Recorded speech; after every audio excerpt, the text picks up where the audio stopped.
In front of me is ULEFONE Power Armor 18, and today I would like to show you how you can add a picture to text message.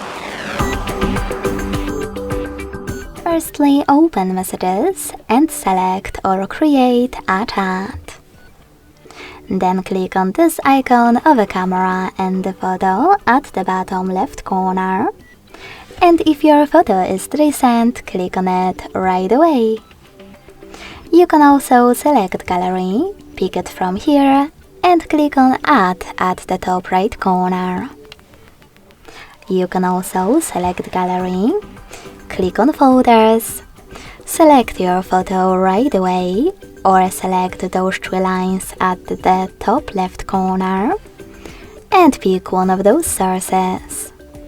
Then look for your photo, and when you find it, hold it, and tap on Select at the top right corner to attach it.